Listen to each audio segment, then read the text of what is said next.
嗨，大家好，我是坦平叔。今天是2025年7月4号，这一期我们继续聊聊俄罗斯入侵乌克兰，看一看乌克兰战场上也有什么变化。今天是俄罗斯侵略乌克兰的第1227天，也是乌军进入库尔斯克第333天。前线共发生146次战斗，截止到昨天，俄军在乌克兰战场已累计死亡人数是102万0980人，昨天新增970人，摧毁俄军坦克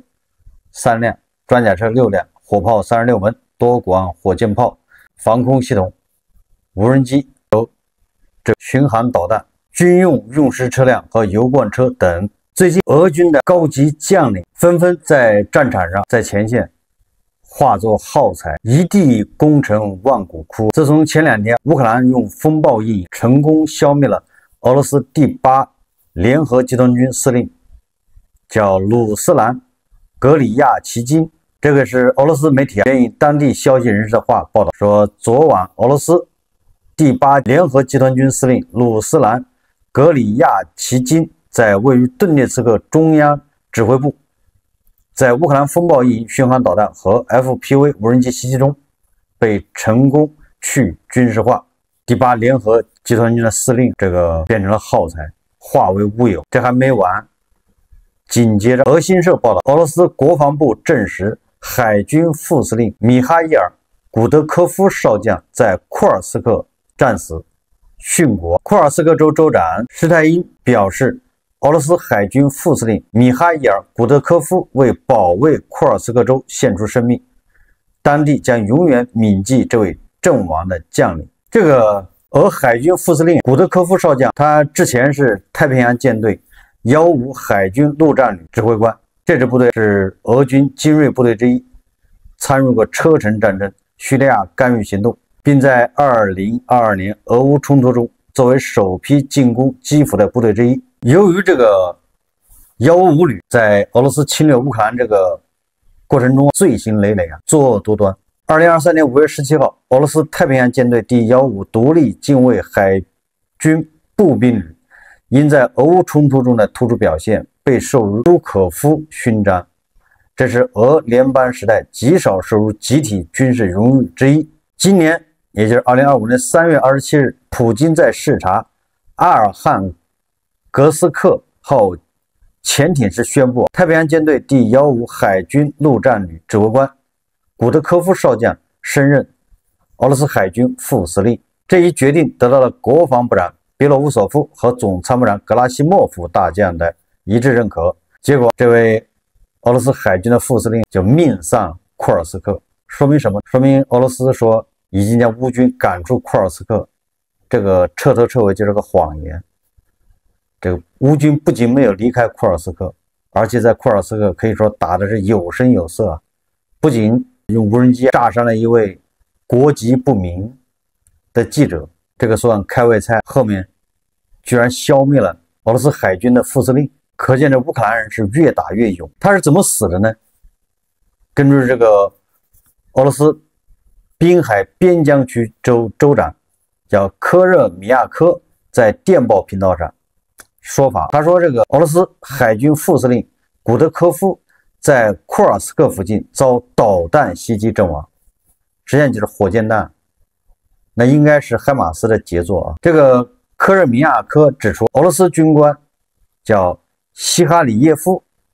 与古德科夫一同牺牲。根据媒体报道，7月1日，乌克兰武装部队发射多枚导弹袭击了俄罗斯海军陆战队战地指挥部，当时俄罗斯海军副司令古德科夫正在该战地指挥所。还有媒体说，古德科夫和其他10名军人在乌克兰对库尔斯克地区科雷涅沃指挥所袭击中丧生，也就是说，至少有11名指挥官被乌克兰人一次团灭。与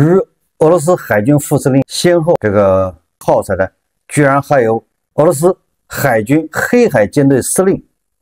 阿赫梅托夫中将。这个乌克兰人是专挑这个海军下手是吗？俄罗斯的海军一下少了2员大将，一个是俄罗斯海军副司令，一个是黑海舰队的司令阿赫梅托夫中将。俄罗斯军事记者发布消息，指责乌克兰军情总局杀死了俄罗斯海军黑海舰队司令伊尔达尔·阿赫梅托夫中将。这是战争在克里米亚乌克兰军情总局发动的卑鄙袭击，导致黑海舰队司令海军中将伊尔达尔·阿赫梅托夫身亡，详情稍后公布。我们必须复仇，我们正在等待决策中心的回应。目前尚未看到俄乌两国官方对该消息发布评论，但是由于双方没有核实，而且这个俄罗斯媒体报道的也不是很详细。乌克兰的媒体是这么说的，他说在克里米亚，俄罗斯黑海舰队一名高级军官被杀死。俄罗斯军事记者和宣传电报频道证实了这名高级军官的死亡，并呼吁对乌克兰进行报复。在被占领的克里米亚，一名俄罗斯高级军事官员、黑海舰队参谋长、俄罗斯联邦海军少将阿赫梅洛夫被击毙。多家俄罗斯军事记者和电报频道同时报道这一消息，并声称这是乌克兰国防情报局实施的卑鄙行动。伊尔达尔·阿赫梅洛夫于2023年担任黑海舰队副司令，自2024年起担任参谋长、黑海舰队第一副司令。2024年12月9日，他被授予海军中将军衔。也就是说，短短的几天内，俄罗斯海军的副总司令、黑海舰队的副总司令，双双变成耗材，受到了应有的惩罚。我们再看看这个乌军对俄罗斯的军事目标的打击。乌克兰情报总局汇报使用海里无人机对克里米亚萨基空军基地袭击，造成敌人一套铠甲防空系统以及关键雷达设备，一架苏30战斗机被摧毁。海里无人机造价500美元，而敌人的损失达到几千万美元。乌克兰军队昨天再次发射自杀式无人机，打击了俄罗斯叫伊热夫斯克市。7月3日，乌军击中顿涅茨克哈尔奇克的俄军弹药库，发生剧烈爆炸。该弹药库位于距离前线60公里的地方。7月3日，俄罗斯国防部宣布，俄罗斯武装力量解放了顿涅茨克人民共和国叫拉金诺村和哈尔科夫州的梅洛沃耶村。俄罗斯国防部简报如下：俄罗斯武装力量在1昼夜的打击中摧毁了乌克兰军事工业综合体的相关设施，包括乌军无人机的生产车间和仓库。俄军还打击了乌克兰的境内美制海马斯火箭炮的驻扎地点。俄罗斯防空系统在1昼夜内击落了8枚航空炸弹和169架无人机。这是双方在战场上的一些情况。俄军的高级将领的去化速度远远加快。我们再看看外交以及国际援助。7月3日，美国不仅停止向乌克兰提供炮弹和导弹，还停止了零部件的提供。乌克兰官员指责美国停止向乌克兰提供任何军事援助。经济学人对此进行了报道。该出版物称乌克兰官员声称，所有美国武器的供应，包括炮弹和备件，实际上都已经被切断。然而，美国官员否认停止对乌克兰的所有援助，尚未宣布决定冻结哪些对乌克兰的援助。此前有消息称，美国将暂停向乌克兰提供防空系统、炮弹和导弹，为期数月。《纽约时报》报道了特朗普领导的美国政府的这一决定。据该报报道，特朗普总统暂停向乌克兰运送部分防空系统、精确制导炸弹和导弹，理由是五角大楼担心美国这些武器的库存正在过度消耗。一些官员表示，这些弹药几个月内都不会用抵乌克兰。特朗普及其这个政府不知道是怎么想的，恐怕是要逼乌克兰投降，继续帮普京解套。这个美国援助停滞，那乌克兰难以遏制俄罗斯夏季的扩张。乌克兰军方官员说，周三，俄罗斯入侵了乌克兰东部2座重要军事补给线路城镇附近。趁着美军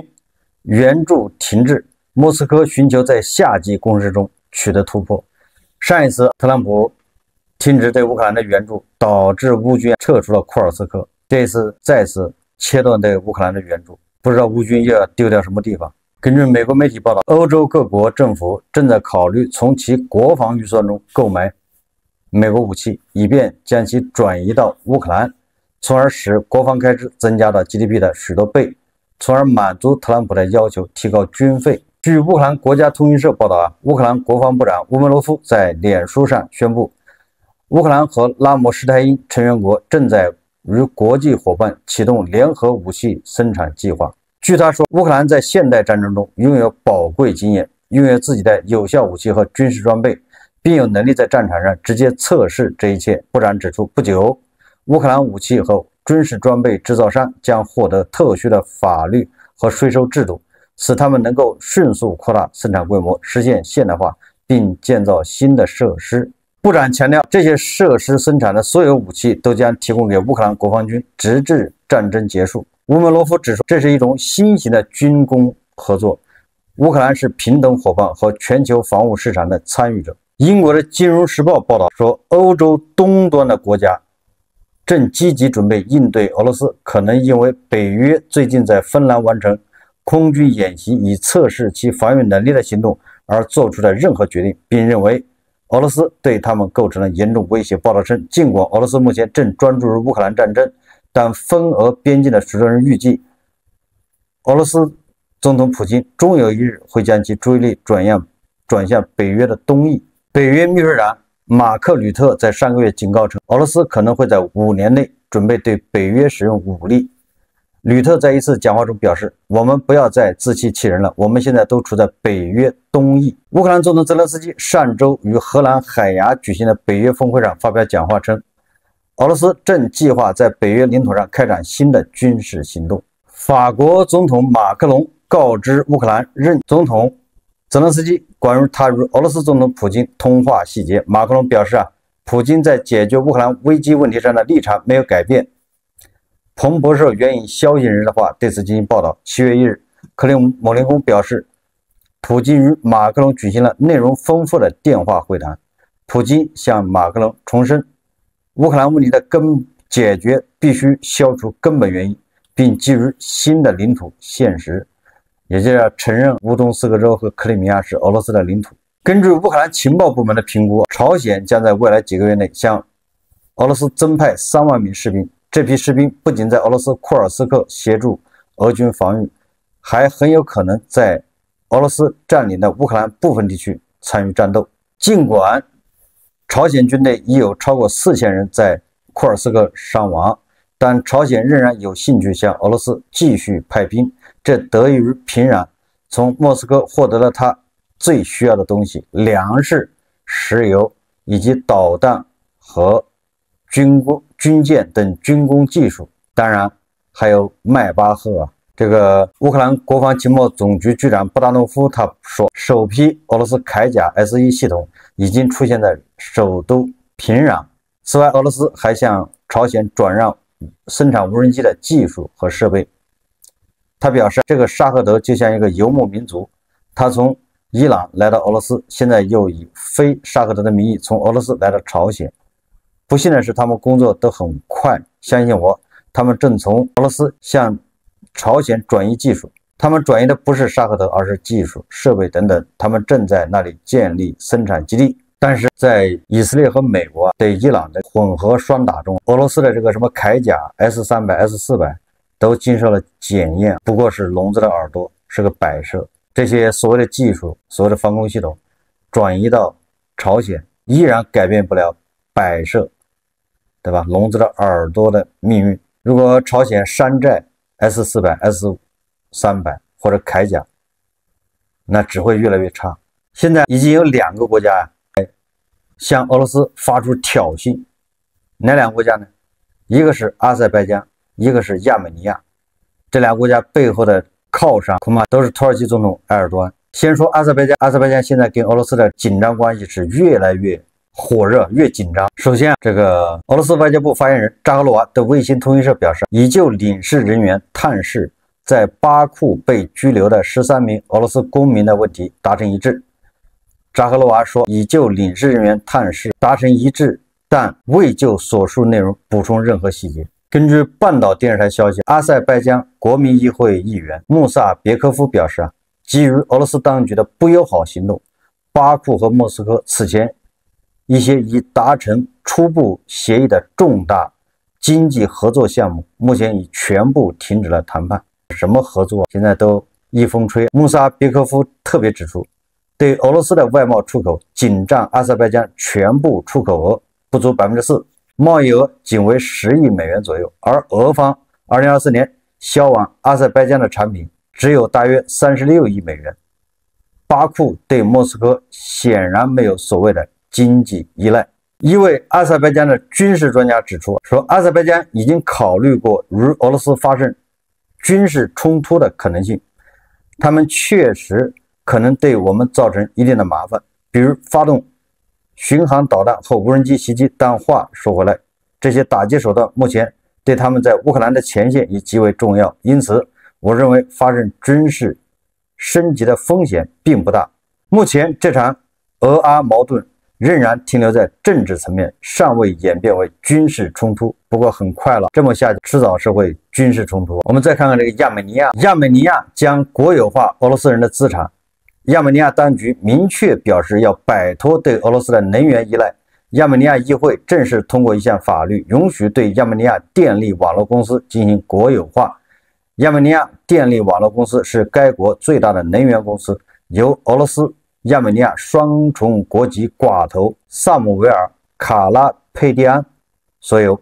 修正案赋予政府干预私营能源公司管理、罢免所有者以及任命外部管理人权利。如有违规行为，政府将有权强制出售相关资产，且政府拥有优先购买权。卡拉佩特扬曾多次批评亚美尼亚总理帕西尼扬，在帕西尼扬与亚美尼亚教会的冲突中，这位寡头站在宗教领袖一边，后来因涉嫌颠覆罪而被拘留。7月3日，亚美尼亚总理帕西尼扬和阿塞拜疆总统阿利耶夫可能在7月的下旬会晤中签署和平协议。中东之眼在报道中透露了最终两国和平外交文件的签署时间。消息称，亚美尼亚与阿塞拜疆将继续谈判以达成和平协议。此次会晤计划将于本月晚些时候举行。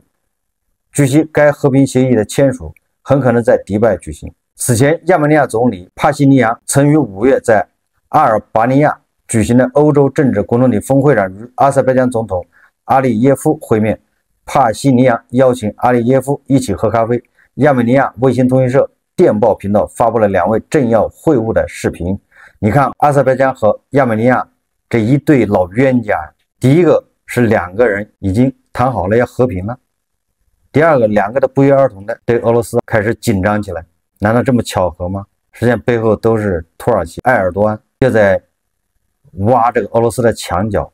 薅俄罗斯的鹅毛。这个俄罗斯口炮界的天花板梅德韦杰夫说，他说国防部将在2025年上半年征兵21万余人，平均每月增加 3.5 万人。这个数字大致相当于俄罗斯在战争中每月的伤亡人数。根据这个消息，去年每月俄罗斯人是要征兵5万人，现在一个月只有 3.5 万人，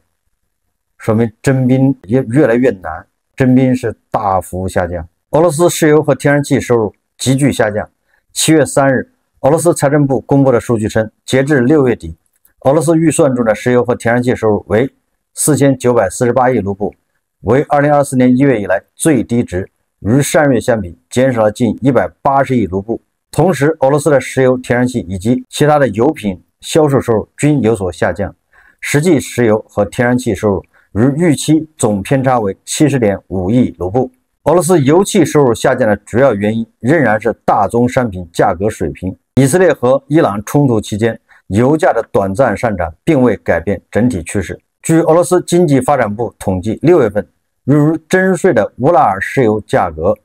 每桶 59.84美元呢，低于预算规则中的截止价格，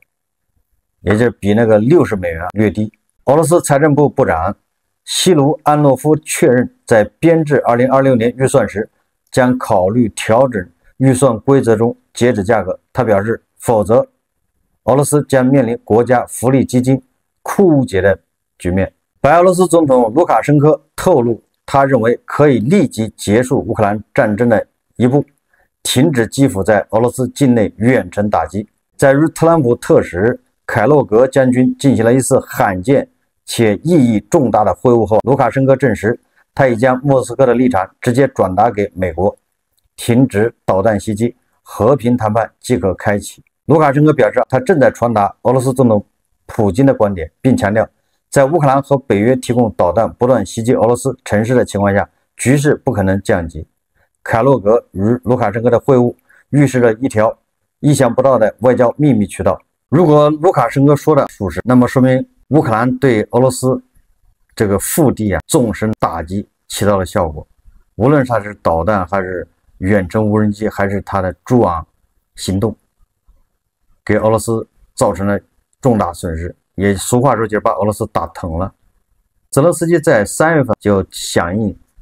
特朗普的号召，无条件停火。特朗普一直对普京奴颜卑膝，跪舔普京，但是普京依然不愿意停火，把特朗普耍得团团转。那这个时候，普京突然放风，愿意停火，只要乌克兰不打击俄罗斯城市，那为什么还是打怕了，还是造成了重大的损失啊？越是这样，乌克兰越要加大对俄罗斯腹地的纵深的打击。乌克兰他接受了特朗普的这个提议已经有很长时间没有再打击俄罗斯的能源基础设施，大家有印象吧？以前每天都要炸俄罗斯的炼油厂这个储油罐，现在已经有1个多月根本就没有炸过。1个多月咱们已经没有听到什么哪个炼油厂哪个储油罐被炸，都是在炸飞机场。这个实际上是响应特朗普的提议。现在美国已经彻底的断了给乌克兰的援助，那乌克兰就有理由不再听特朗普的，所以乌克兰可以继续轰炸俄罗斯的炼油设施、俄罗斯的能源基础设施，这样会给俄罗斯的钱袋子造成更大的伤害，俄罗斯的日子更加难过，俄罗斯的崩溃可能会提前到来。好，这期节目我们就聊到这里，感谢大家收看。如果喜欢我的节目，欢迎订阅转发，也可以在下方留言评论，谢谢大家。